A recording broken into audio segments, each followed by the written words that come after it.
Hi everyone, here we've got Redmi 9T and let me share with you how to remove credentials on this device. So first of all we have to find and open the settings, so let's do it. And here we have to scroll down to the passwords and security, let's tap on it. Now we have to tap on the privacy. And as you can see in advanced section, on the very first position we've got encryption and credentials. At the very bottom of it we've got clear credentials option, so simply tap on it.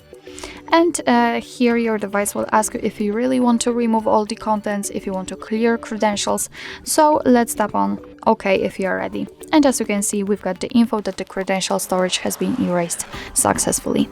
So actually that's all. This is how to clear credentials in your Redmi 9T. Thank you so much for watching. I hope that this video was helpful, and if it was, please hit the subscribe button and leave the thumbs up.